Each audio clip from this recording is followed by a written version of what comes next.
And welcome everyone to our program tonight about Coyote Coexistence, living in harmony with America's song dog, and which will be presented by Karin and Roberto Saucedo. Both of them are published wildlife conservation photographers, and they have years of experience in animal rescue, rehab, and outreach. And they're very passionate about making a difference in the lives of animals. And here's a partial list of how they are making that difference. Karen's the Texas State Coordinator at Project Coyote. They're co-founders of the nonprofit advocacy organization Song Dog Watch. Both serve on the Texas Native Cats Advisory Committee, and they volunteer at InSync Exotics Wildlife Rescue. And remember that I said it was just a partial list, so there's more.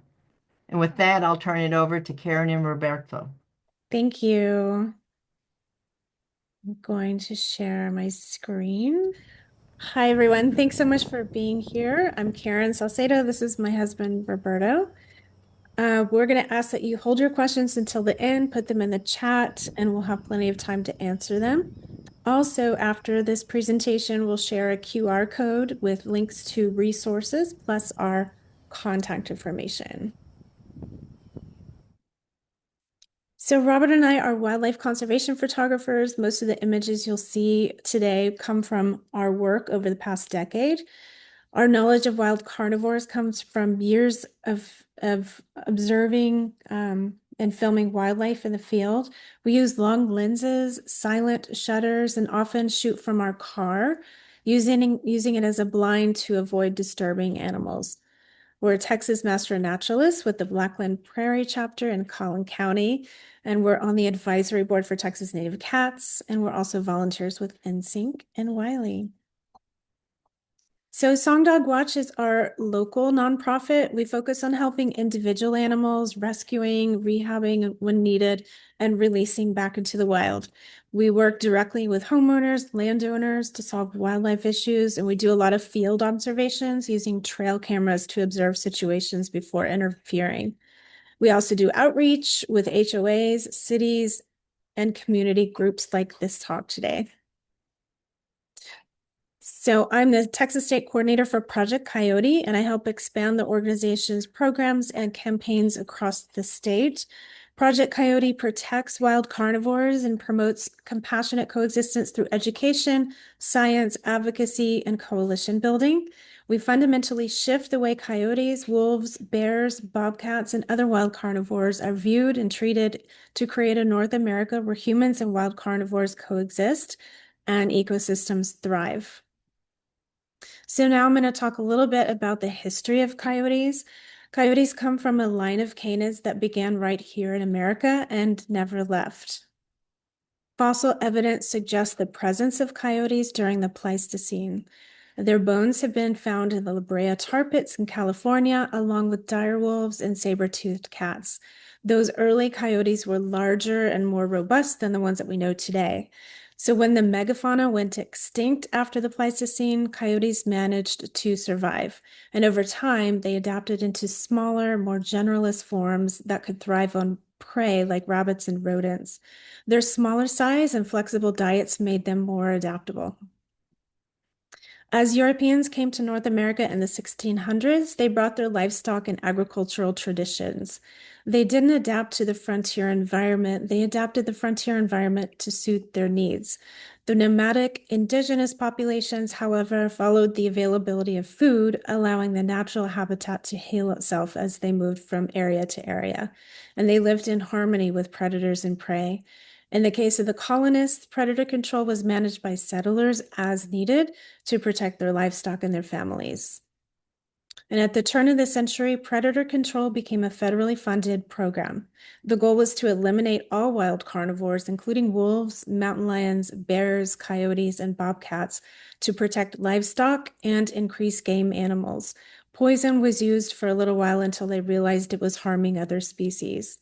And today, these wild carnivores are still among the most persecuted animals in the United States, despite playing a vital role in healthy ecosystems. In Texas, Mexican gray wolves, red wolves, and mountain lions were all perceived as a threat to livestock. As the wolves and mountain lions were eliminated here, coyotes rapidly filled the vacancy. So with the elimination of wolves, the main predator of coyotes, coyotes can now be found in every state in the United States except Hawaii. And as forests are cleared for larger predators lose their habitat, coyotes adapt and move into new areas, reaching all the way down to Panama. So, as you know, coyotes are everywhere, and their expansion is largely due to the human impact on the environment over the last century. So, as we know, coyotes are all around us. We may not know they're there, though. They're howling at dusk, and their paw prints in the mud confirms their presence close to our neighborhoods. But keep in mind that coyotes have been interacting with and adapting to people for hundreds of years. People can live amongst coyotes and never, ever even see them. So coyotes have now become well established in nearly every ecosystem, thriving in grasslands, swamps, deserts, tundra, forests, yes, in our cities and suburbs as well. So compassionate coexistence with America's song dog is the way forward, and we hope in the following slides to be able to show you what that looks like. Seasonal milestones can cause increased sightings and sometimes be the reason you may be seeing coyotes out during the day. It doesn't mean that there's anything wrong with them, but this will help you understand why. So January through March is mating season. This is when their hormones are raging. They're running high. The mated pairs are inseparable during this time. They're looking for safe places to den. Coyotes mate for life, and their bonds are incredibly strong. Mating usually peaks right around Valentine's Day, which is fitting. During this time, they get pretty vocal and territorial, and they're keeping outsider coyotes from breeding with the other females in the family. March through May, which is where we are now, the pups are born. Most pups are born around April. Mom stays tucked away in the den nursing for the first few weeks while the rest of the family brings her food. Everyone pitches in to help raise the pups. If she leaves, she's not gone long unless she feels threatened. Teenage coyotes can get into trouble during this time without supervision. These are some newborn pups near Matilda Bridge in Dallas, right in the heart of Dallas. So their eyes are closed. They're not really mobile. They just kind of stay together in a little pile. This is a wider view of where they were. They were right underneath this bush.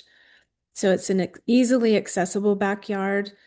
There was a fence panel that was completely down, so mom could come and go as she needed. And this homeowner didn't have dogs or kids, so mom just didn't have any threats there. And as we say, the people are the largest predators for coyotes, but in this particular case, the mom felt that the pups were safer in this backyard that was not used very much compared to putting them in a tree line in a creek bed where they can come in contact with other animals as babies with raccoons and other animals that could harm them. A similar reason when mallards give birth in backyards. When they lay their eggs, they're safer there in a backyard sometimes than in a natural area with snapping turtles and herons. So April through June, the pups exit the den. Pups are inquisitive and they're extremely vulnerable to other predators, including larger dogs. The family is very protective.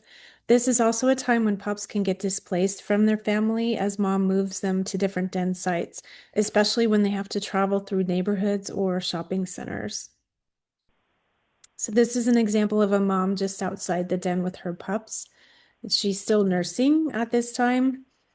And then when the pups are this size, they begin to wander outside the den, but they all stay pretty close together so they can keep safe from predators. So the den was under uh, slab, but you also notice the mom is just constantly looking around, looking, making sure that she's not being seen. Her head is on a swivel. The pups don't care; they just want some milk, but she's definitely very, very cautious. And there's a creek right behind her. There's a house just in front of her, and this is actually an old tennis court that was on this property that's not used anymore. So July through September, families start using what are called rendezvous sites. They're safe spots where pups can stay while mom and dad hunt. These areas are usually near open fields with brush or woods for cover. You might see several coyotes together during this time, but it's usually a family group, and not all the pups will survive. The parents are still very, very protective at this time. And this is an example of a rendezvous site. This space, we'll talk a little bit more about this family later, but this space is not used by them anymore. Actually, it's being turned into a soccer field. But as you see here, there's a lot of interaction. Dad is kind of minding them, disciplining them. The pups are playing, but they're really close to the tree line. So at any moment, if anybody enters this rendezvous site area, which again is very heavily trafficked by people, they will run into the tree line, into the greenbrier, to find safety. This is a little contrast. This is in Richardson. It's a rendezvous site that's actually in a cul-de-sac. The family was here for several months, and this is kind of their home base. Mom is in the creek just behind them, and you can see the pup is he had just the dad just regurgitated food, and the pup is eating that food, and that's mom vocalizing in the creek behind them in response to the siren. But this family has mange. And that's part of the reason that we were called out here and were able to capture this video. But if imagine here, if the pup elicits a dropping of a partially digested food, that eventually becomes a part of their memory of using their mouth to trigger food opportunities or to greet or to discipline. And so it becomes a very big part of it that sometimes maybe transfers over to their interaction with people when they want something, or their prey drive just kicks in from certain movements, etc. So by fall, some pups stay with their parents while others go off and find their own territory and mates. These coyotes are inexperienced and they're unfamiliar with new areas. So they're the ones we often see hit by cars. Dispersal can happen anytime if the parents are lost or die. This is an example of a dispersal age coyote. This is late October. This is in a rehab setting, actually a soft release enclosure, and she was released back into the wild shortly after this. But as you can see, she doesn't look like a pup anymore, but she was born in April, and this is October. So November through December is courtship. There's a lot of movement, a lot of activity. Again, the pups born in the spring, like I said before, they can look like adults by October, November. You'll hear more vocalizations as pairs start forming and territories are defended.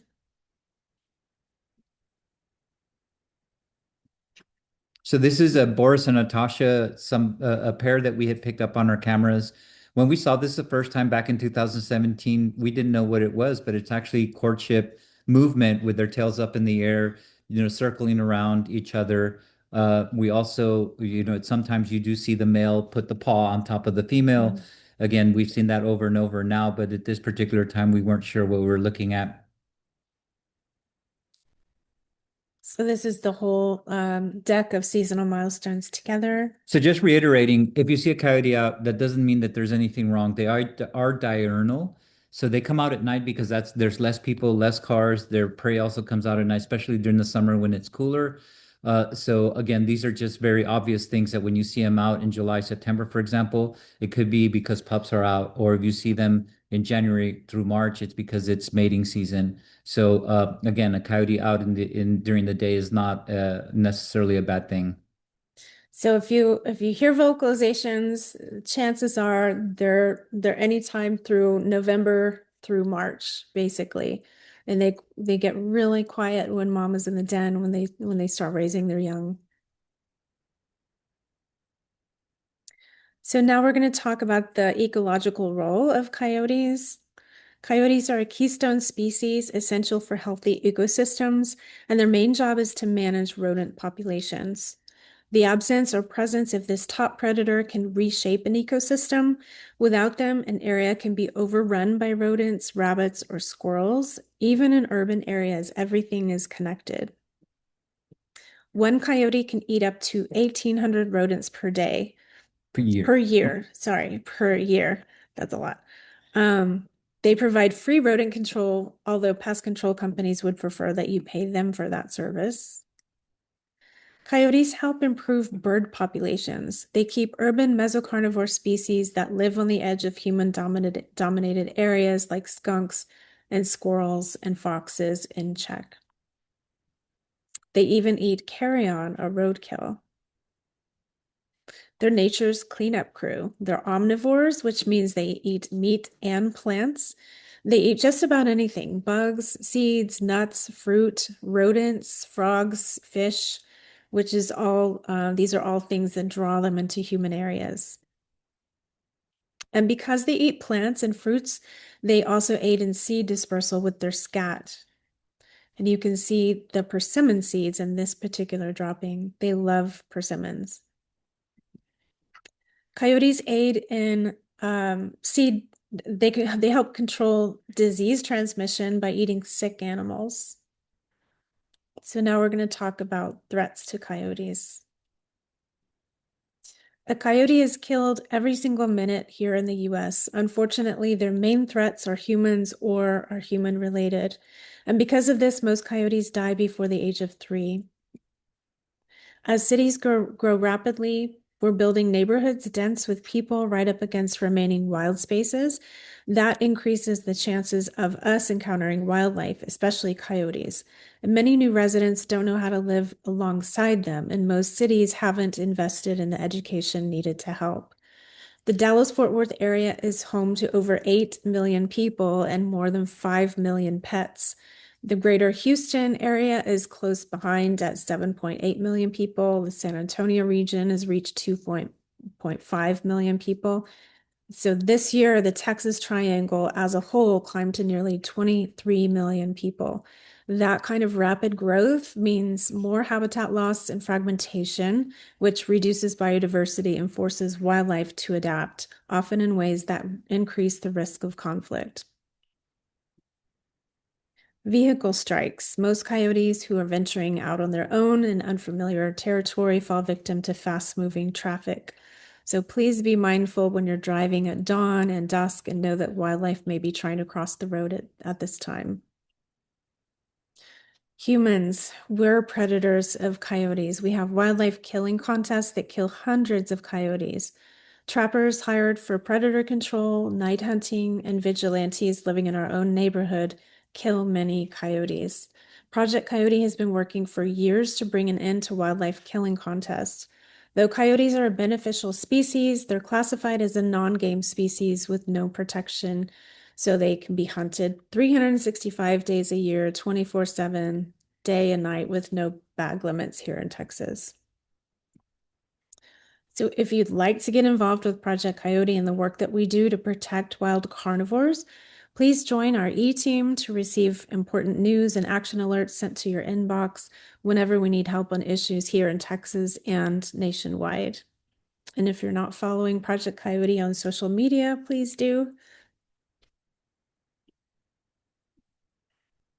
So this is a very important slide. Something that humans have in common with coyotes is coyotes self-regulate their populations and will only produce as many coyotes as an area can support through resources like food, water, and shelter. Killing coyotes does not work as a control option in the long run, and it can create the opposite effect. A stable pack has only one breeding pair, and they mate for life. Removing a family of coyotes can create an undefended area where transient coyotes can move in. Transients fill the voids created when we kill resident coyotes from a stable pack. If a breeding female is killed, it could result in other younger, inexperienced females going into ovulation when they usually wouldn't.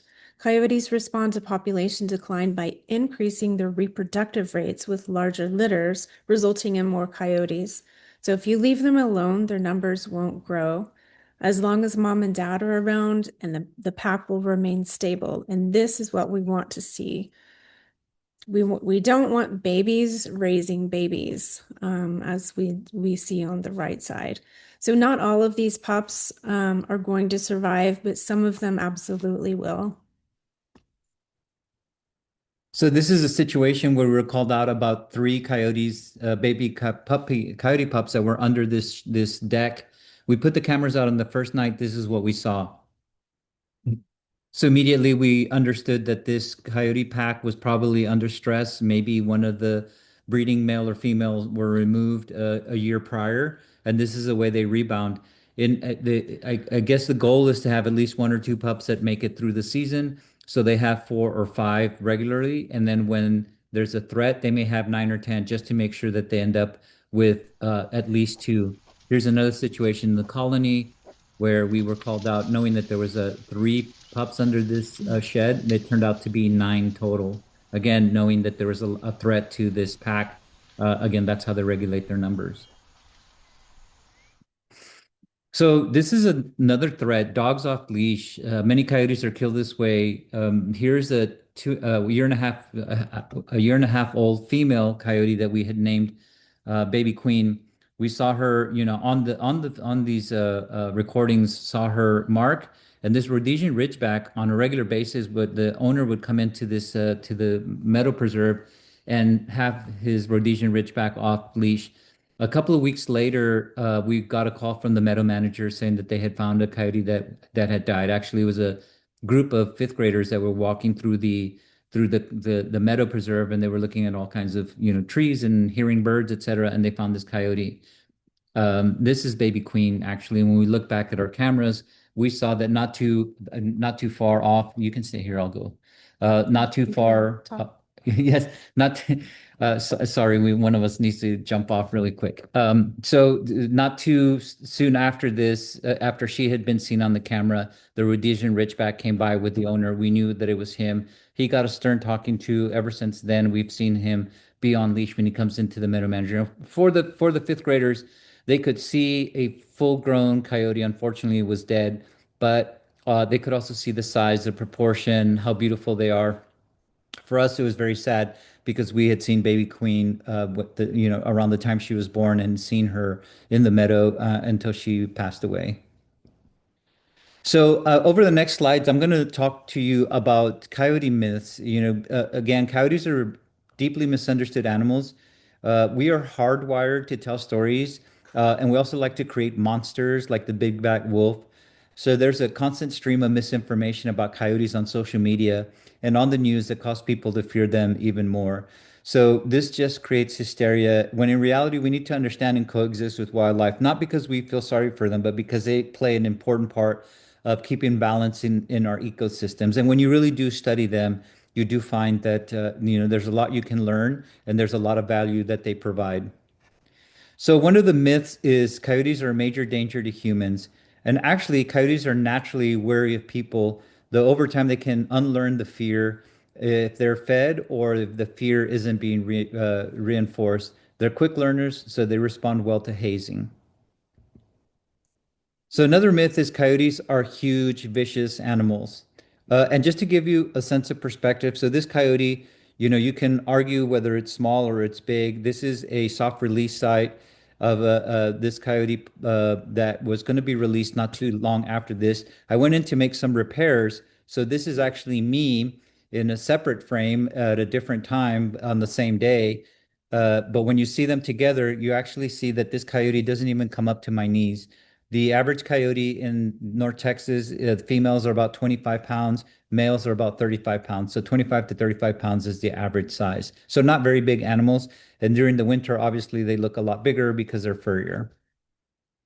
So here's another example of how coyotes are not so vicious, but they're just animals trying to coexist with others around them. So in this example, we see something we don't often see on our cameras, a coyote and a bobcat in the same video.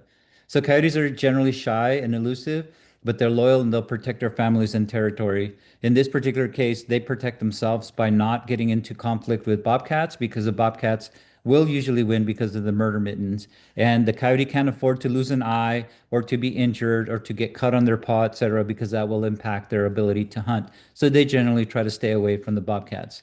Bobcats can easily climb a tree to get away if they feel threatened. Coyotes cannot do that. So we're going to go to this next slide and you'll probably hear some howling. And generally, when we're in person, we ask people to try to determine how many coyotes are in this audio. And actually, it sounds like there's four or five. Karen will talk about that in a couple of minutes. It's actually two coyotes, three coyotes, I'm sorry. And the myth is that yipping coyotes means that they've killed something or they're celebrating a kill. And the reality is that coyotes don't advertise their food sources. So it's just a myth that they're celebrating a kill or that they're killing a puppy when you hear the yips and the howls. So Karen's not going to go into what it actually means when they're yipping and howling. So the coyote's scientific name, Canis latrans, means barking dog. Coyote howling is an ancient language that's evolved since the Pleistocene. Their ability to create a variety of vocalizations causes a few to sound like a chorus of many. They yip, howl, and bark to defend territory, to locate family, to celebrate family, to warn each other of danger, and to greet one another. They can hear each other over 3 miles away. They don't have cell phones like we do, so that's how they communicate with each other. They're highly social, and family means everything to them. So something you couldn't tell here because of stereo is while we were sitting here watching them, you could hear them two different. There was almost like a chorus. There was one on the left and one on the right, or a number of coyotes that were, on both sides. And as they were howling over a period of a minute or two, you could hear the sounds getting closer, which was I thought was really unique because it's hard to describe that to somebody unless you actually experience it. But luckily, on one of our trail cameras, we were able to catch it. So this next slide may be a little bit loud, so you may be ready to turn down your volume. But this is the example we're talking about.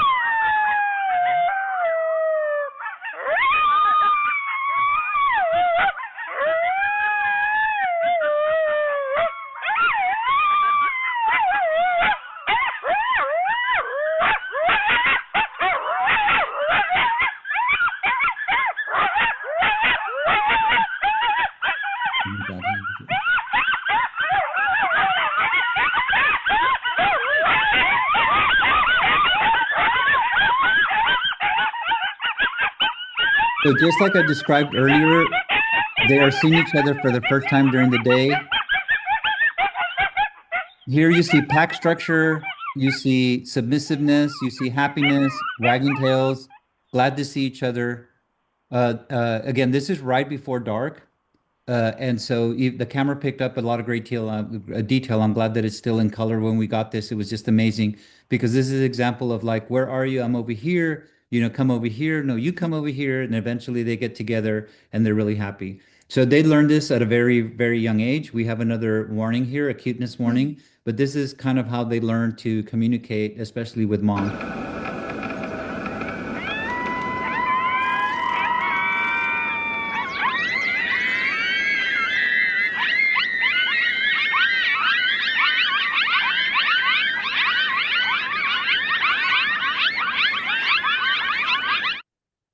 Okay, so the next myth is coyotes stalk people. So coyotes are aware of everything around their territory. So when they're raising their families, they'll do what's called an escort or a shadow. They shadow visitors traveling through the area to make sure that they leave the area. So a curious coyote may stop and watch visitors to determine if they're a threat to their family. This is often misinterpreted as being bold or brazen, but actually what they're doing is they're evaluating the situation and then asking you to leave if it becomes uncomfortable to the thing that they're trying to protect. So this is an example where we had seen this coyote a lot closer than it is right now. But we did get to a point where when it started barking like this, it would hold its ground. It would hold its ground, then it would go back into the tree line and then come back further. Since we were taking pictures, we followed it, and eventually we realized that it was trying to get us away from where we started out. It wasn't attacking us, it wasn't coming at us, it was just barking at us, making sure that we followed it until we realized that he was actually just trying to escort us out of the area. And at that point, we turned around and left, knowing that he was trying to protect something close to where we started out. So again, people can say this like, oh, this coyote's barking at me. It's going to lunge at me. It's going to do, you make assumptions of what it's going to do when in reality, it was just trying to keep its distance and making sure that we left. So another myth is that chupacabra is a vampire-like creature that attacks and drinks the blood of livestock. Again, this is an urban legend that I grew up with and originated in Mexico. I'm from West Texas, so we heard that a lot when I was growing up. It was the threat. You either go to sleep or the chupacabra is going to come and take you. But actually, we realize now in a later age, and now that I've learned, it's actually a poor coyote that's suffering from mange. So generally, rat poison has been linked to mange in wild carnivores that eat the poisoned rodents, whether it's the rodents that are dying or already dead. This is secondary poisoning and it weakens the immune system. They're not able to fight off burrowing mites that cause severe itching. With the severe itching, there's a loss of fur, the scaly skin that you saw on the coyote in the previous slide. And eventually, they can either succumb to hyperthermia during the winter or they just are not able to hunt or be able to feed themselves. This is also why you see them in the neighborhoods because they're with a weakened immune system. They're just looking for easy meals, easy opportunities. People feel sorry for them and they start putting food out. And the food they usually put out is not any better for them. So they really don't benefit from that other than keeping their stomach full. And this gives you kind of this the just a quick graphic that shows you that poison rats can do everything from killing raptors and birds of prey, harming domestic pets.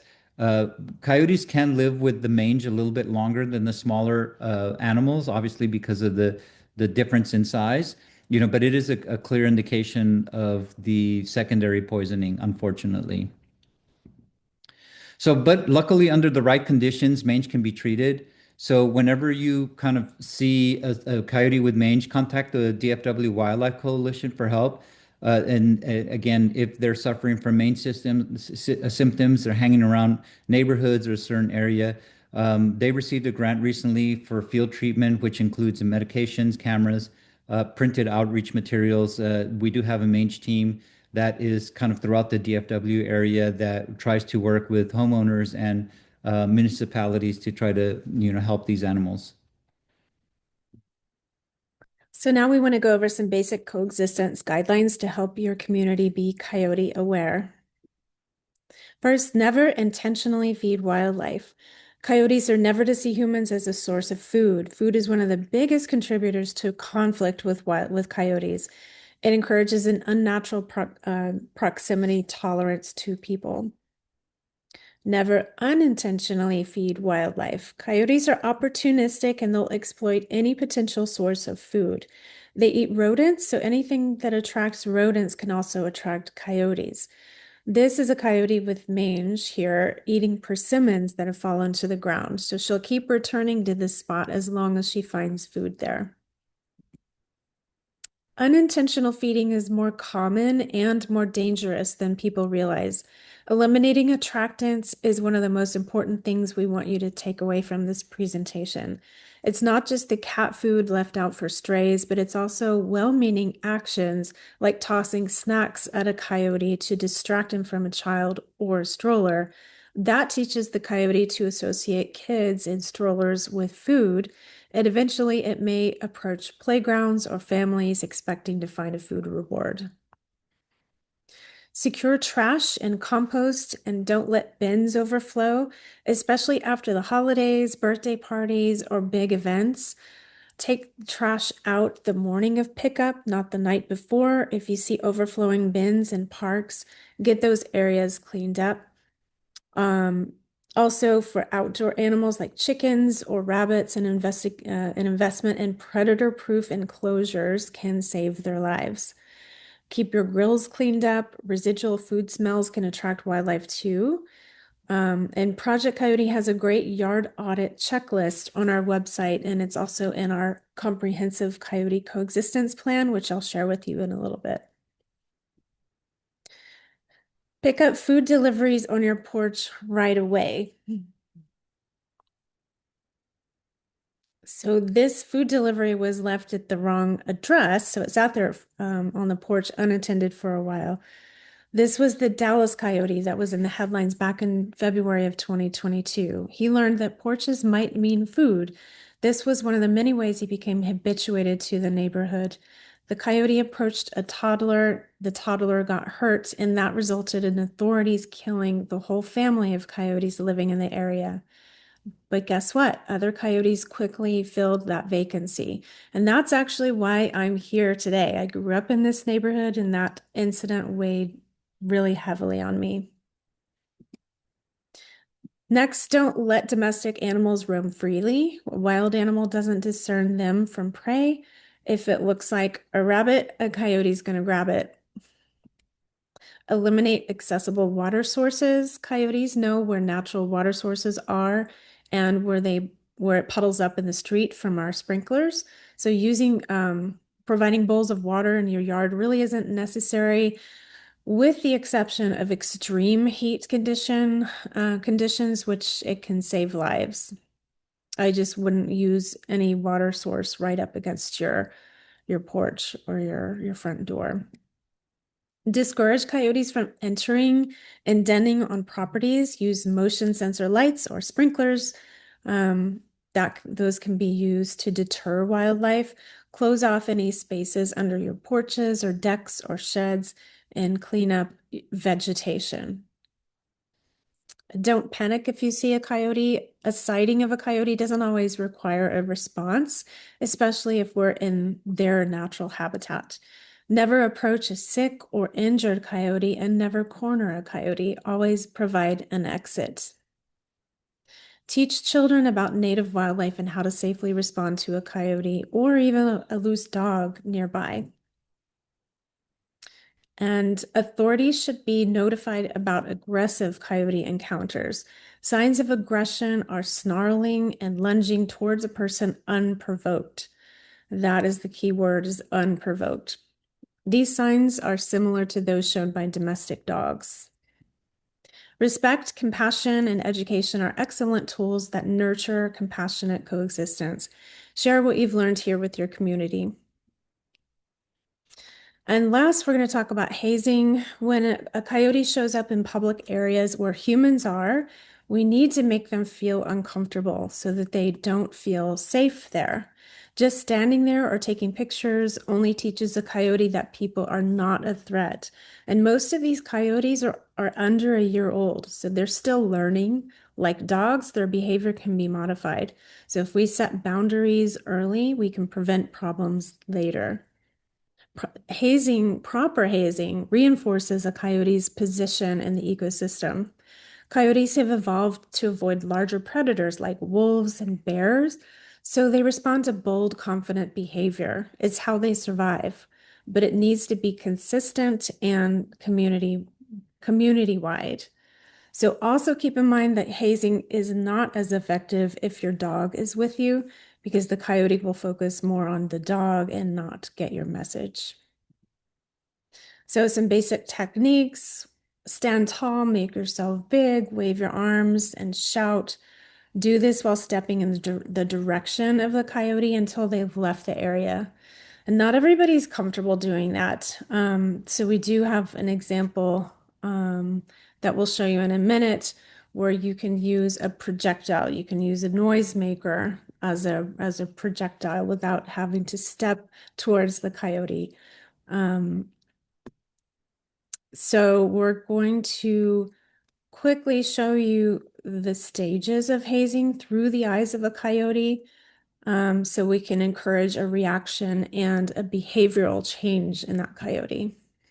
Yeah, so this actually comes from the experience of Jackie Sutherland, the coyote expert with Dallas Animal Control. And this comes from years of working with coyotes and knowing their behavior and how they react to certain stimulus. This is also really unique because I can tell you all the noise that you need to make, but when you understand it from the side of a coyote, it makes more sense, and it's actually a way that you can adopt and adapt it. Also, know that it's very similar to training a dog. In essence, they are wild dogs, and so it is possible.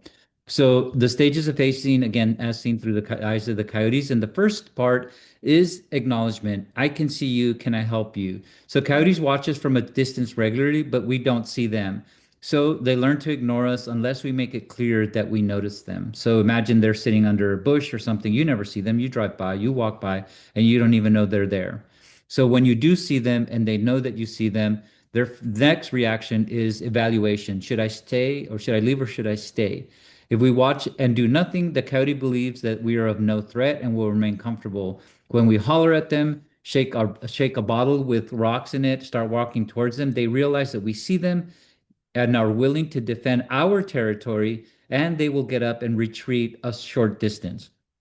And part of the reason there's a short distance is because they know at any moment they can outrun us, but they're really trying to figure out what's going on.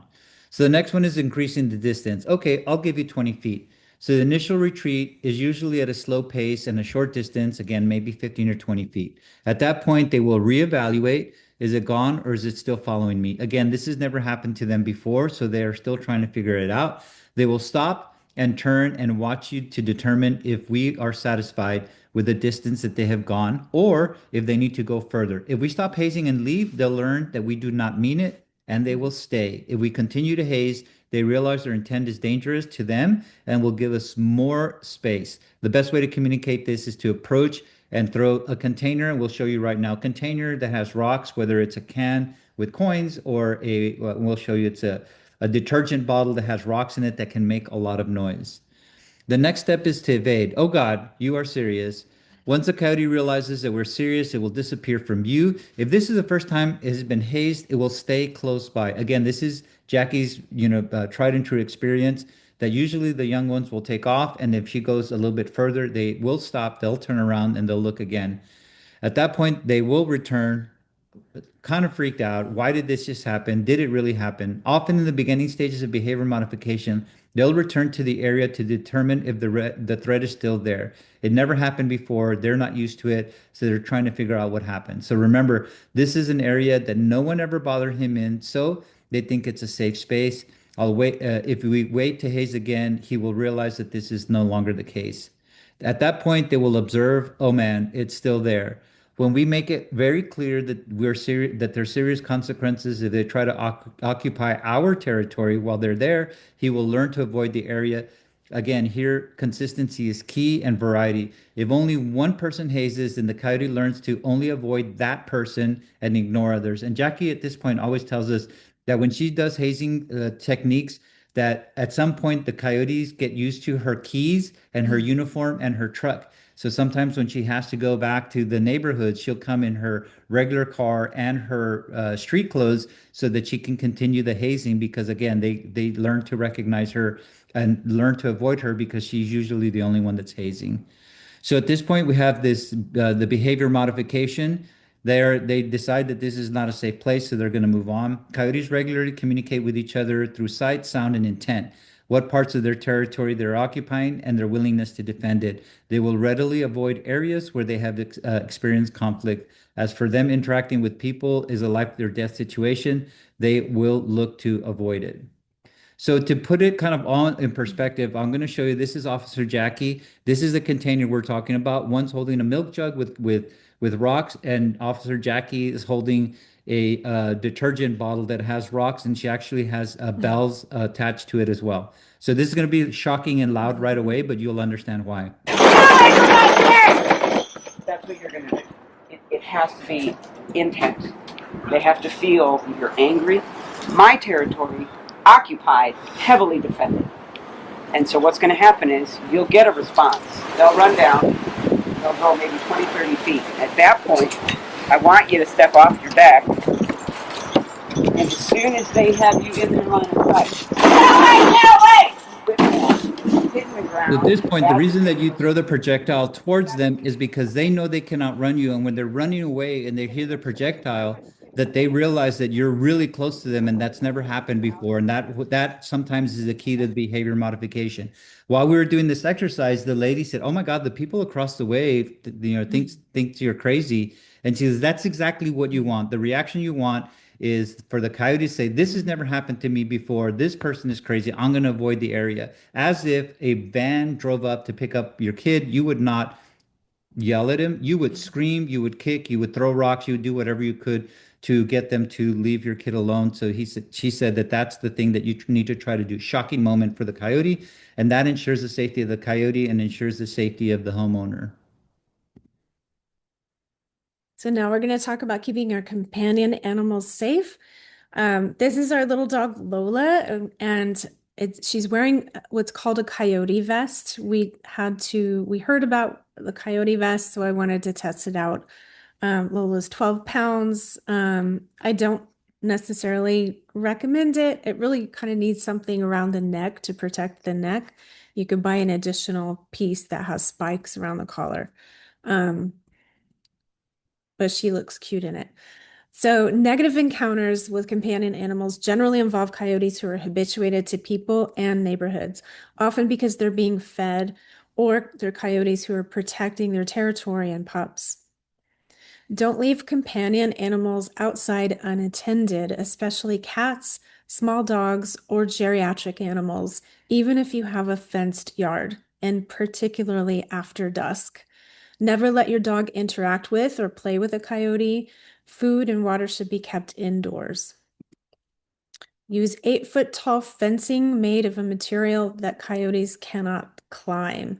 Coyotes can easily get over a 6-foot fence or dig under it if motivated. And don't make it easy for coyotes to get into your yard. Trash cans or barrels or other large items that are right up against fences allow easy access for coyotes. Any missing fence panels can allow easy access or easy entry as well.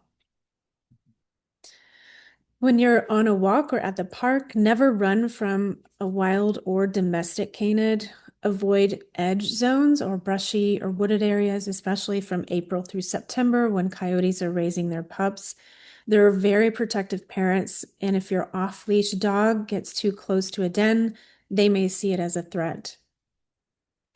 Pet safety on a walk or at the park. Pay attention to signs in natural areas. This was actually Arlington. Um, Always use a 6-foot fence, a 6-foot non-retractable leash in public areas. That way you can control your dog a little bit better. If a coyote gets too close for comfort, make eye contact and stay calm. Take a leash away from children if your kids are walking dogs, and pick up small kids or pets. If the coyote won't leave, it may be resource guarding, so hazing won't work, especially with a dog present. Don't run, just leave the area calmly and avoid it for a while. Okay, so now I'm going to tell a couple of stories that kind of bring the behavior a little bit more to life. These are coyotes that we've been following for a period of time, and I think that now taking something that can feel a little bit clinical and do this, do that, don't do this, don't do that. Now you'll see how some of those behaviors come to life and how they become important to their life, their safety, and in essence, to our safety as well. So we're going to start with the shrinking habitat, the coyotes of the Connemara. And this is about the diminishing area these coyotes have to contend with on a daily basis.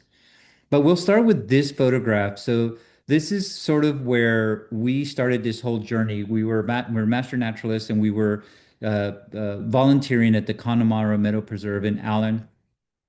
And we saw this coyote with mange. Karin took this picture. We felt sorry for the coyote and felt like we wanted to do something to help the coyotes. This started this journey to bring us to today. And I think this was in 2015. We didn't know if it was a male or female. We named the coyote Alex, and we started this thing that we were going to try to figure out a way to help it. So we started talking to rehabbers, we talked to friends, we talked to master naturalists. Is there a way to help them? The answer was yes, but then we started this journey to try to figure out how. And then somebody told us that in the other side of Browlette Creek, there was a house. A man had this rock, and that man claimed that the coyotes came out every single day. To give you a view, a perspective, the green dot here on the screen is where we had seen Alex.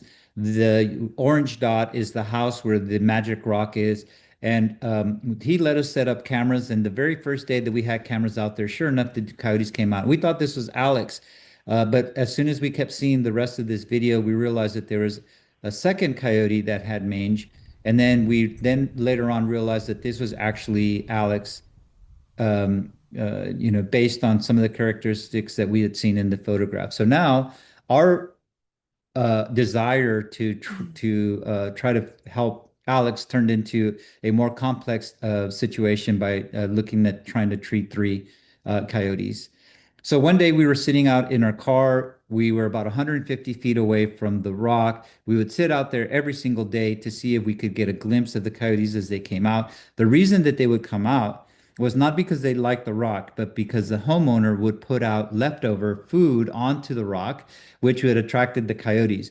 Luckily, this was far enough away from the creek that we didn't get raccoons. There was never any possums. There was never any skunks. Really, the only thing that came out were crows during the day and the coyotes at night. So it was we were able to separate everything and see the coyotes. But this one day, it's very, very dark, but we were able to pull some color out. We saw this coyote thinking that it was Alex. But the more we looked at it, again, because it was kind of dark, it wasn't until we saw this footage that the were too big to be Alex. At that point, we realized that this was a yearling, probably born the year before. So we named this one Chloe. This is actually the day that we were able to get Chloe medicated. So this is actually Chloe when she's getting the medication. And just to show you that you can treat mange, this is actually a before and after of Chloe just 3 months apart from where she got medicated that day to how she looked when the cold started setting in the winter. And then this is the first coyote that you saw in the video. We named him Rocky. Rocky, we could always tell who it was because of the clipped ear, and in the background is Chloe. And then for the next 10 months, almost every single day, we were going out to try to figure out a way to treat Alex. It really did take us about 10 months to finally treat her. This was the day that we were finally able to get her medicated. We did see her about a month and a half later. She was starting to look a little bit better, but then we didn't see her anymore because another coyote pair had moved in, and we'll talk about that in a little bit. But again, to give you a sense of scale, if you look at this, where the rock was, where this house was, where we were able to film a lot of this footage, this is the area that they had. But then not too long after that, this is the way it kind of looks now. All these houses are built in. That white line that you see on the left edge of the neighborhood is actually a concrete path that's going to run all the way from Twin Creeks, all the way through, through Sun Creek, all the way through the Connemara, all the way down to Oak Point, and then all the way down to about Woodruff Park. So it's going to be a multi-mile from 121 to I don't know how far south it's going to end up going, which just means that these coyotes are going to be in more direct contact potentially with people. So this is now the area they've been squeezed into. Again, they do eke out alive, but what people don't realize is that they are going to come in contact with coyotes, and a lot of people don't even realize that they're there. So back to this couple, this was the new pair that moved in. This is a different angle from the one we showed you earlier from the seasonal milestones. We did not realize that this was a different coyote pair, but when the owner had put the food out, they just came and smelled it. They didn't do anything. They didn't eat it. So we thought that was unusual. And that's when we realized there's two other coyotes. They ended up pushing Alex and Chloe to the margins. Every once in a while, we would see Rocky, but then these two became the new pair. This is the female, and we named her Natasha, and this is the male, Boris. Both beautiful, beautiful coyotes. And then to give you an idea of how they communicate,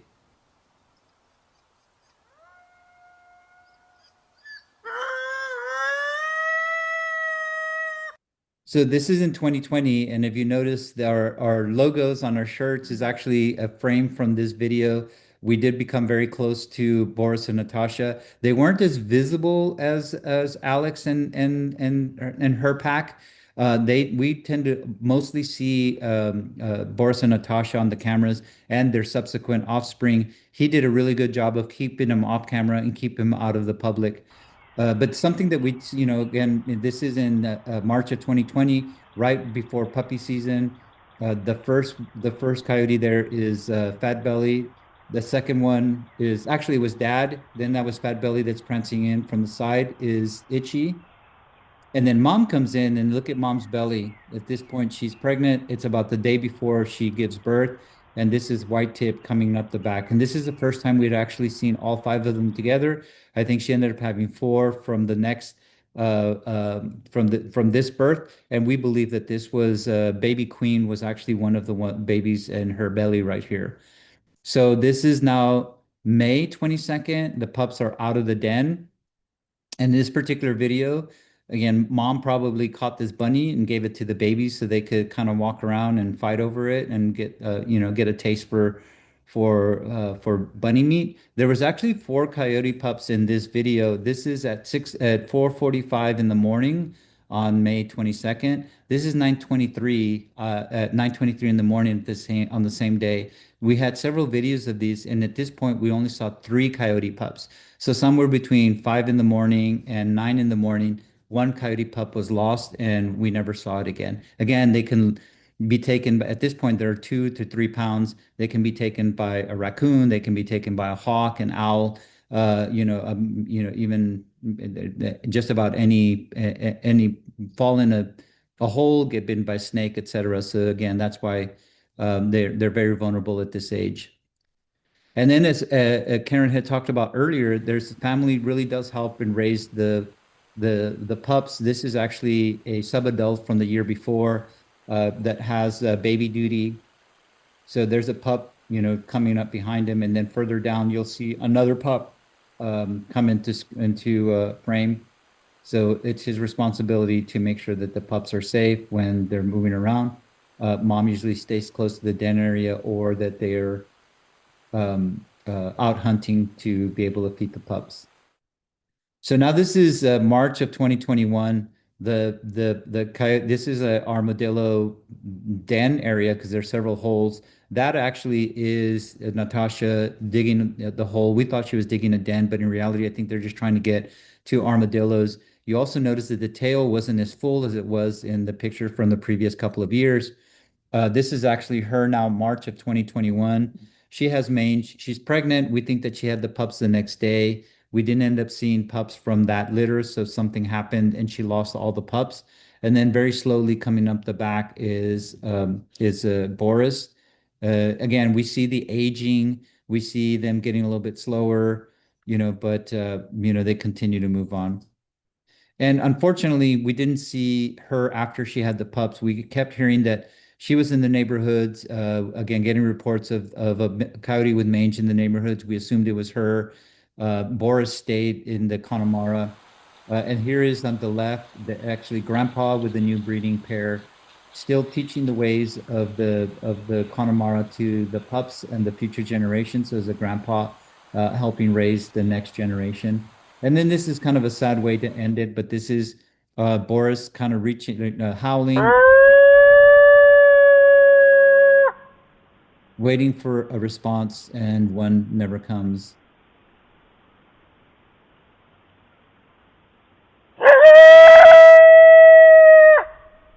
Again, at this point, we never saw Natasha again. And, the story continues. This is the new breeding pair. This is March. So, again, at this point, she's pregnant, probably getting ready to have puppies. This is again, the story continues. Is the cycle of life. Um, and then so that's the kind of the Coyotes of the Connemara. Story continues there. So we're going to tell you one more story. This is the coyote family. We call them the skate park coyotes. This is really, we were called out because this coyote had mange. This is Tony Hawk. There's a skate park in the area, so we named him Tony Hawk. And Tony Hawk had a girlfriend named Mindy, and this is Mindy. So we named we named his mate Mindy. And he played an outsized role in raising the pups. Again, I had never seen that before. He was always with the pups, and Mindy would take off for periods of time. And they lived in an area, and I'll show you right now a video, but they're really close to houses. This is a really big field. This is a rendezvous site, as we had spoken before. They're not born here. They're not born in this area. They just made it to this area because it's a great place to learn how to hunt.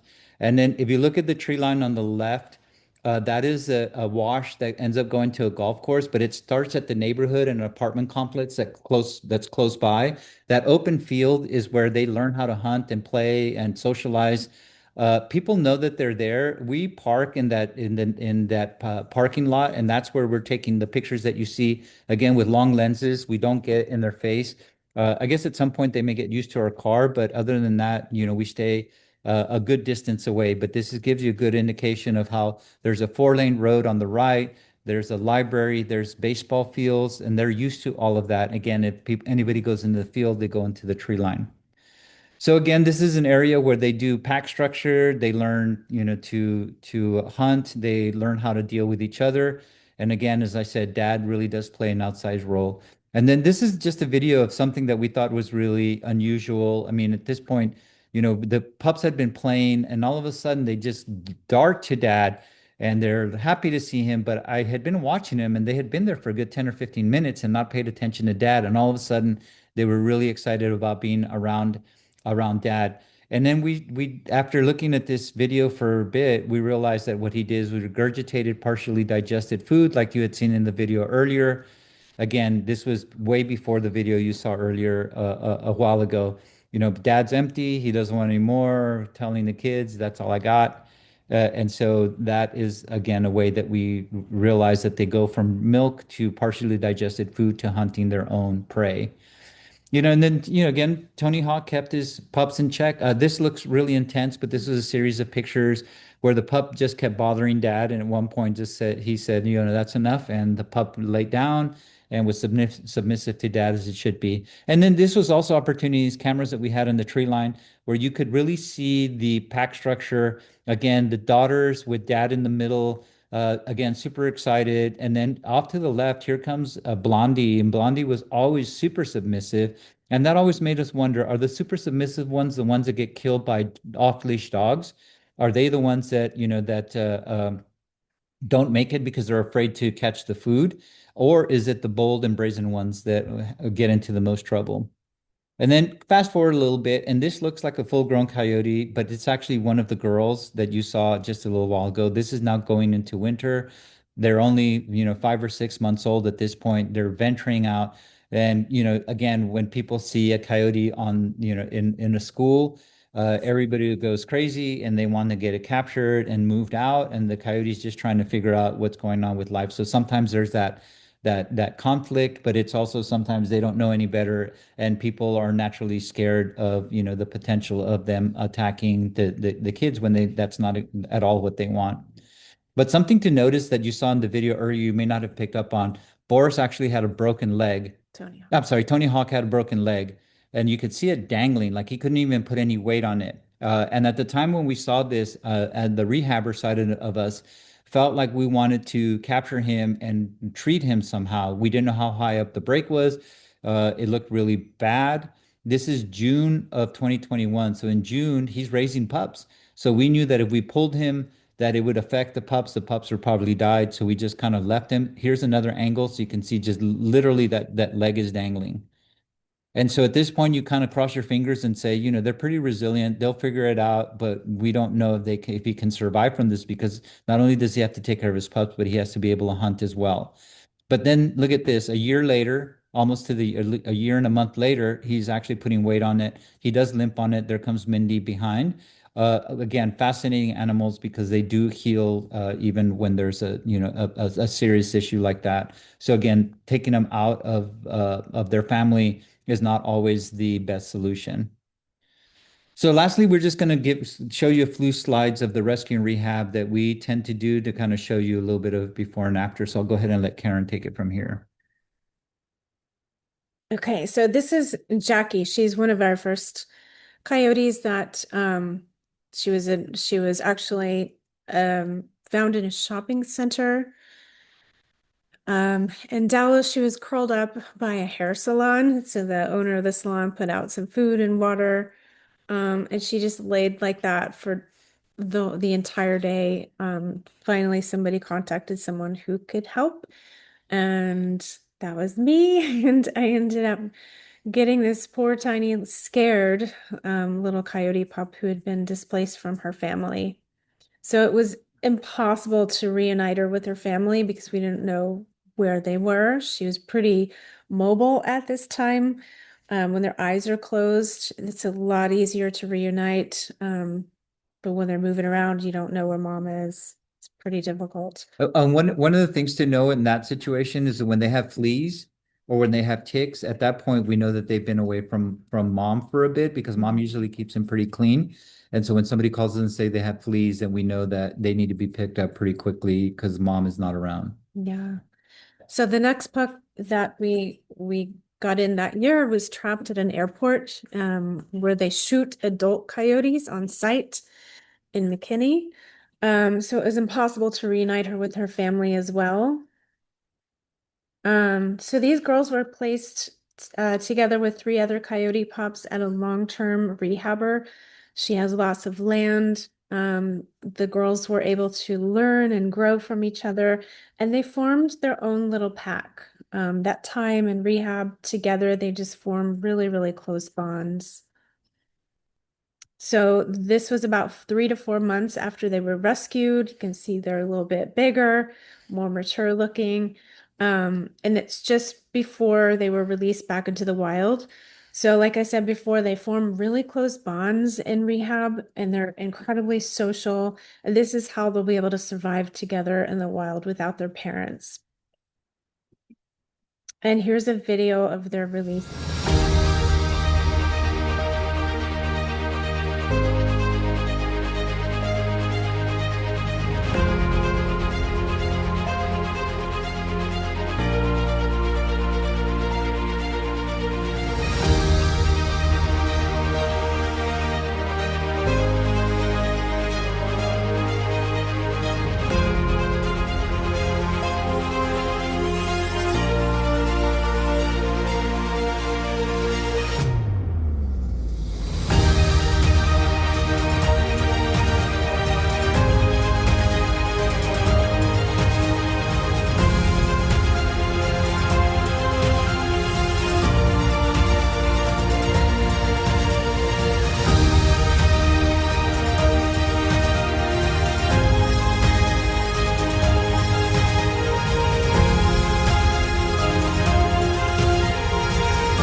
So that's our presentation for today.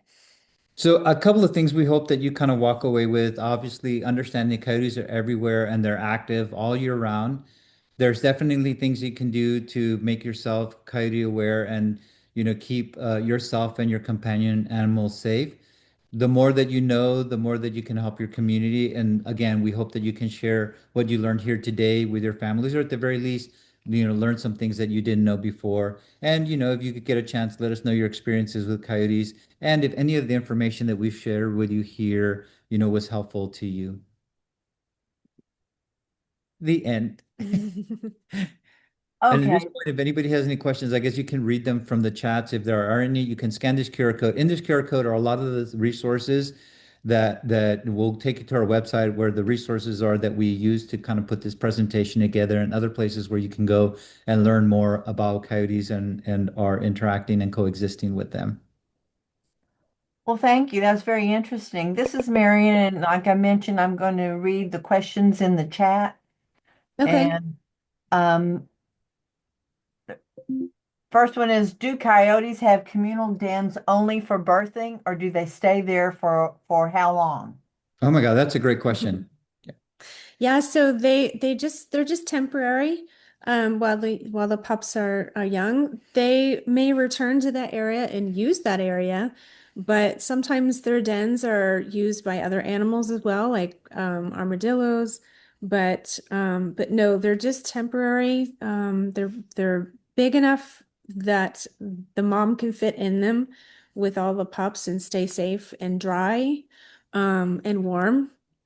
Um, so they're just used temporarily. So once they leave the den, they kind of are nomadic in their territory.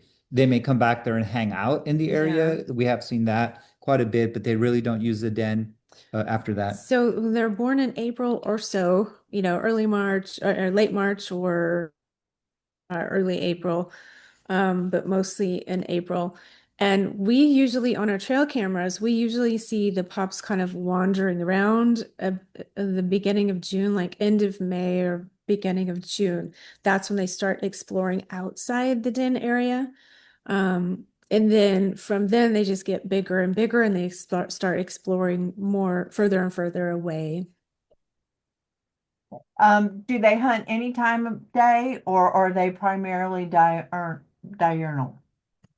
No, they'll hunt anytime and anything. So again, because they are omnivores, they'll eat everything like you saw from persimmons to seeds, nuts, frogs. They almost seem to be hungry all the time. So they're opportunistic. Again, they're scavengers, so they'll eat carrion. They'll eat leftovers that construction workers leave out. So they'll hunt anytime that they can if there's an opportunity. During the day, generally they will sleep most of the day, stay in tree lines under bushes, etc., and wait Especially for it to the get darker. especially the hotter months, they tend to kind of sleep and rest during the heat of the day, and then they'll hunt at night when it's a little bit cooler during the summer, and then again the opposite in the winter when it's really, really, really cold out. It just depends on the weather, the circumstances. We see them less active at night when it's really cold in the winter versus during the day when the sun is out, especially. How many young do they typically have per year? Do they have more than one estrus pregnancies per year? No, they just give birth one time per year, just once. Unlike cats, if a cat loses their litter, they can go right back, a bobcat, they can go right back into heat and have another litter. Coyotes can't do that. They only give birth one time a year. And they'll have between 4 and 5 pups regularly.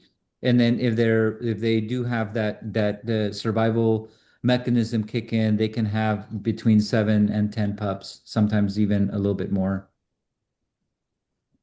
Are coyotes particularly susceptible to mange? If so, anything you can feed them to help get rid of the mange? You may have already addressed a lot of this. Yeah, so there aren't that many studies specifically on coyotes and mange. There are a lot more studies on bobcats and mange out of UC Davis in California. Um, but coyotes, this is something that we talk to experts about all the time. Um, it's maybe their immune system. If they have a particularly weak immune system, they're definitely more susceptible to mange. Um, That's why we've seen it with females like Alex. We don't necessarily think that well, now we don't necessarily think that it was a combination probably of secondary poisoning with rat poison with the neighborhoods, along with the stress and pressure of being a mom and giving birth. We mhm. have medicated females before, and then within a year or two, they're back to having mange symptoms. The males, like Tony Hawk, have never gone back to having mange. And Tony's mate, Mindy, has never had mange symptoms. She obviously and Tony run around together, so they're exposed to some of the same things. So why he got mange and she didn't, we just don't know. Those are some of the questions that we're hoping one day researchers will look into. And also know that mange was introduced, 100 years ago into nature by scientists hoping to eradicate coyotes and wolves. So you can talk more about that. Yeah, there was a veterinarian actually, um, and it was to protect livestock, really.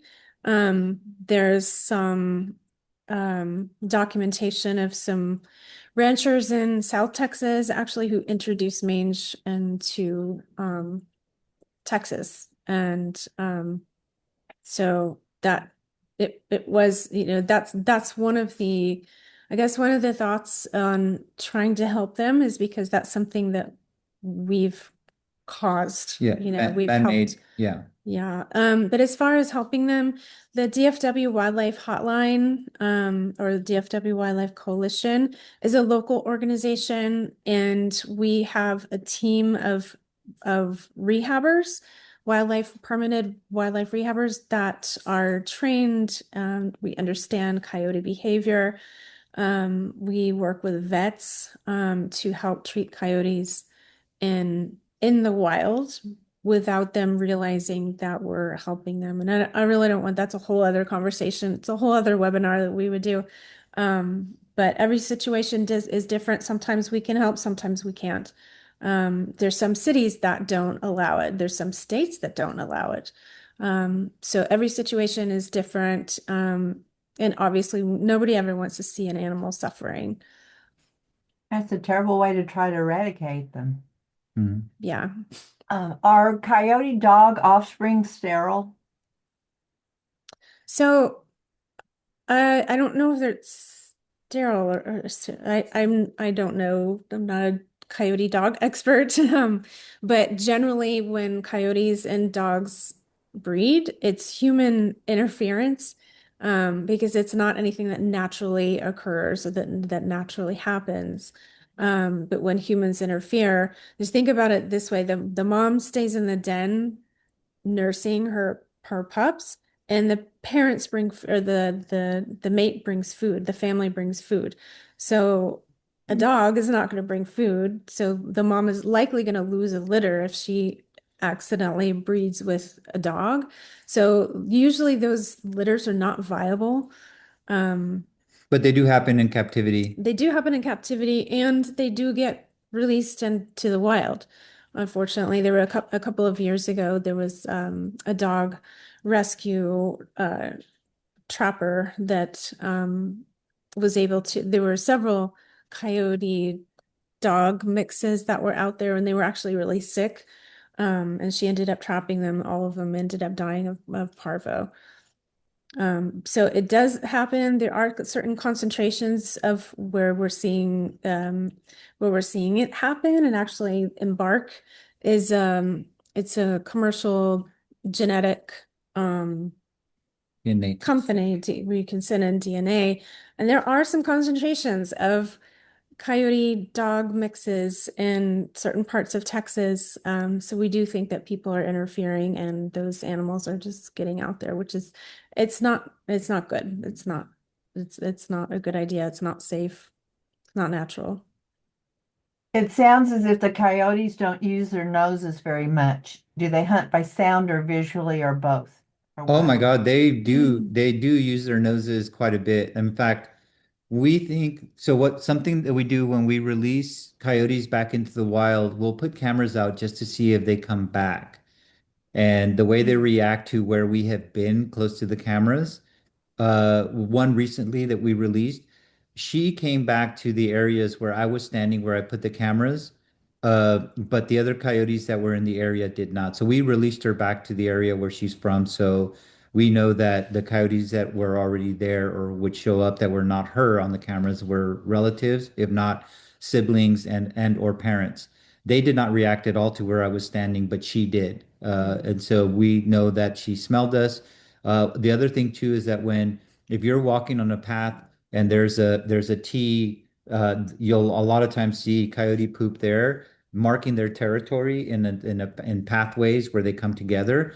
That also the poop is also a scent marking. Again, the peeing is also a scent marking. So yes, they do use their sense of smell, and then obviously their ears are super good. Like we right now with playing the howling. We do have a coyote patient right now, and he was looking around and hearing from inside the house something. So yes, they do have really good hearing. They have really good eyesight at night, and they do have a really good sense of smell. How do you tell them apart? Do you ever trap and ear tag them? We don't ear tag them, but I think that once you get to, if you spend enough time with them, you get to know their personalities. And we said just to generally categorize them as, yeah, as submissive, relatively normal, and bold. And we've had three coyote pups that were all three of those things, and we kind of categorize them or lump it into those categories. But there are certain things like the length of the nose, the color of the fur. Sometimes it's helpful when they have a scar or something. Recently had a coyote that had a non-cancerous tumor on the face.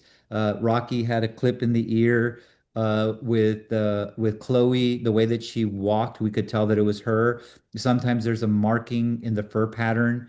And then there's other times when we see them on the cameras, unless we see their body moving, we don't know which one it necessarily is. And for sure, if we're watching them all the time, people that don't watch them all the time will say, "Oh, there's a bunch of coyotes here," and when it can be the same two coyotes you're seeing going one way, then going the other way, then going the other way, and then coming back.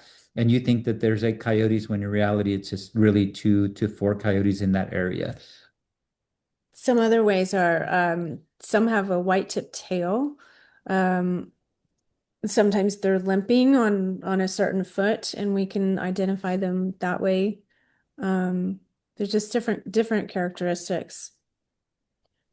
So you just pay real close attention to them. Yes, Mhm. yeah, absolutely, absolutely. When you study them, and you can, if you have coyotes in your area and you're really interested in it, you could sit out there and look at them, and they come out around the same Mhm. time every day.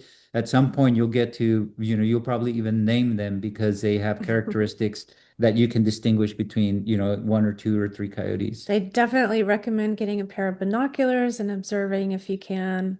They're so wonderful to watch. Sometimes they have like you'll see battle wounds from territorial fights. So some of them have scars. A lot of the older ones, particularly the older males, will have some battle wounds on their face. What makes it, what makes a successful release site? Oof, no humans. Uh, Well, our desire. There's two things. One, when we have a coyote that was picked up somewhere, the objective is always to get them back to the area that they're from. If you move them to another territory, then they won't kill each other necessarily, but they'll get pushed out if the territory is heavily defended by other coyotes. In some cases, you can put a coyote in somebody else's territory and they will avoid each other. The best thing is to put them somewhere where they're familiar, where they grew up, where they have other, relatives or siblings, etc. So that would be the ideal thing. So when we get a car strike that is kind of nerve damage, the coyote gets better over a few days. We will release them back in the area where we picked them up. Um, when they're pups, it's a little more difficult. Yeah, so when we pick up a coyote, we'll take a look at the map. Um, we'll just take a look at the where the waterways, the green spaces, buildings, warehouses, whatever. So we'll kind of evaluate like where were they found? And then the tough choice is if there's multiple green spaces, where do we release them back? So Texas Parks and Wildlife does have certain regulations that we need to abide by. So there's a certain number of miles within where they were picked up. They have to be released, and because they're a rabies vector species. So we do need to be very careful about release sites. But getting them back home to their family is the most important thing. And the tricky part is when we get a coyote that's when we get a pup in around September, late August or September, that becomes really tricky because they're a pup. They don't, they're not 4 years old. They don't have a whole lot of life experience. So it is very important for us to put them back where they were found and hopefully they would be reunited with their family.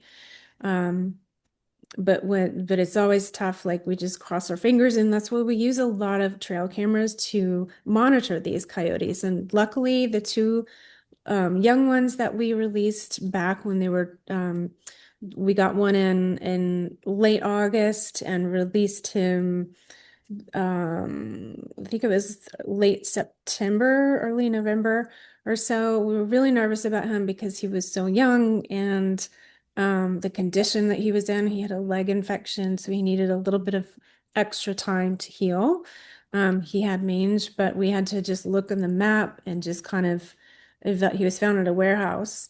On the steps of a warehouse, and there were two massive green spaces on either side. So we just had to like cross our fingers. We scouted the area a number of times. Every single time we went out to scout the area, we would see a female coyote, breeding age female coyote hunting in this catch Yeah. pond. And one time Robert went out there and he saw a coyote pup the same age as the pup that we had and that was that had mange. So we had a really good feeling that could be his family. So we released him back and we still see him on the camera now. So it's He's that successful. he's still alive. Yeah. Healthy and successful and running back and forth. So again, we're still monitoring those cameras. And a lot of times people say, well, why don't you put them in a sanctuary? Well, that really doesn't exist.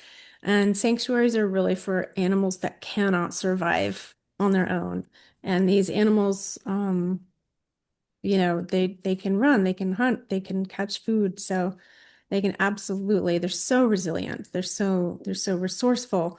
So we want to get them back into the wild. And they're back out there eating the 1,800 rats a year, doing their part to balance the ecosystem. Good deal. How large or small are their territories on average? Another great question. Yeah, it depends. Can I And take this one? what Can I take this you one? can take it. Okay, so again, what we're talking about more is suburban and urban coyotes. The suburban ones, again, as you're looking at new neighborhoods like in Little Elm and Princeton and Prosper, a lot of times the territories that we see, especially like a Corps of Engineer land, but it may be bisected by say like in Little Elm by 380. You sometimes their territories are marked by highways more than it is by creek beds or areas. So when somebody calls us and say there's a coyote in the neighborhood, we'll immediately look for water sources, as Karen was saying earlier, tree lines. We also look for like the utility poles that cut through neighborhoods or that the big giant utility standards. And again, that's a travel way to get from point A to point B. So the areas tend to be like the Connemara is 72 acres, plus it's attached to Rowlett Creek, and then there's the golf course. And so there's like a good size area there. And generally there's only like 4 coyotes that live there. They get pushed up to Sun Creek or to Twin Creeks, and then they work their way up north from there. So generally a territory could be a couple of square miles, unless it's way more open, and then you might have more family members. And the way we like to characterize it is that a 6,000 square foot house will hold more people than a 2,500 square foot house, more than 1,000 square foot house. So the smaller the area, the less coyotes that it'll support, and eventually mom and dad kick out the extras so that they can utilize their habitat. Now, when neighborhoods come in, then coyotes and bobcats will go, when you say, "Oh, I've got a bunch of bunnies right now," and then, "Hey, you know what? I haven't seen bunnies for a while." And then, a few months later, it's like, "Oh my God, we're inundated with bunnies." Usually, it's the predators are moving around, catching up to the overpopulation of bunnies, squirrels, rats, and things that we create. So, getting back to the original question, it really depends sometimes on major highways, major roads, green spaces, water sources, and then the concentration of houses. But generally, it's like a square mile, a couple of square miles, unless you're kind of in an area like a Corps of Engineer land or refuge or something like that. Generally transient coyotes that live alone that don't have families, they have a pretty big, much bigger range than coyote families. If the mother happens to die, would a female family member come in to heat or take over nursing the pups? Um, as far as nursing, I'm not sure. They probably don't have milk. Yeah. Yeah, the pups would probably just die if the mom is still nursing, unfortunately. Um, but yes, if a mother female from an established pack dies, it causes disruption in that pack. So the younger females of breeding age could all go into heat during the breeding season and have pups. And at that point, transient coyotes can move in, stranger coyotes can move in. And again, I would rather have an established pack of ones that don't like to come out during the day than to be inundated with other coyotes that maybe are a little bit different and may come out during the day, may come and take your chickens or, maybe go after, pets potentially. Again, they can't distinguish between pets and wild animals. But, if you have a quiet family of coyotes, leave them alone because they're going to manage the area. But kind of back to the original question, yes, if one of them dies, then you do end up with a situation where you might have a number of pups the next year. And the reason the other younger female coyotes don't have pups is because that pack is defending their territory.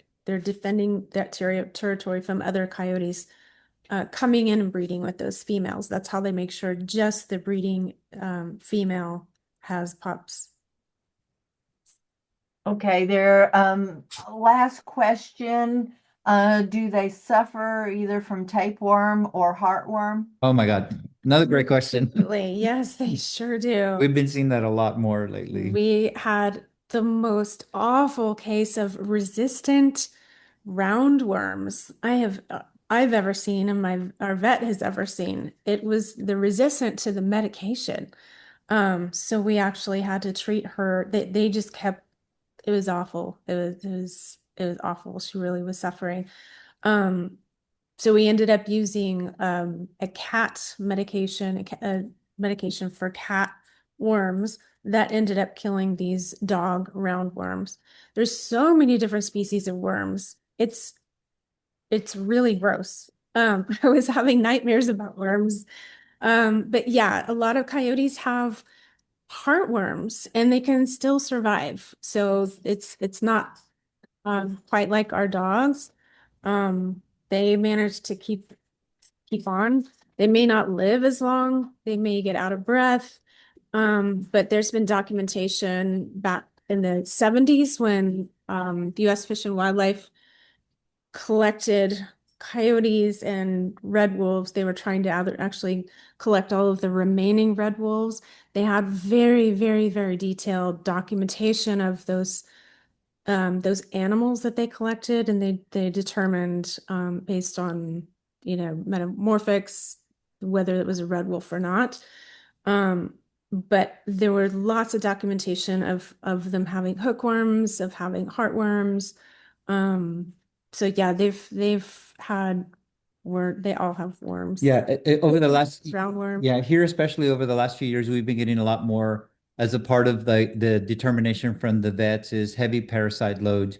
And that's kind of another thing we're having to deal with because then they come in with, the high white blood cells, they come in with, dehydration, they're anemic, and generally that's the first thing that we try to treat for, aside from anything else, a car strike or something else that we just don't see. But once you get them past that, then, again, in some cases, it's like even any type of dewormer that we use, they may not like the flavor of it, so they don't eat it. And oh, it's all kinds of things. But yes, many, many worms. Well, thank you both, Karin and Roberto. It was a wonderful program. A lot of positive comments in the chat about the great information and the great photographs. So we really appreciate you giving us this information. Awesome. Thank you guys for having us. And thank you for so the much. great questions.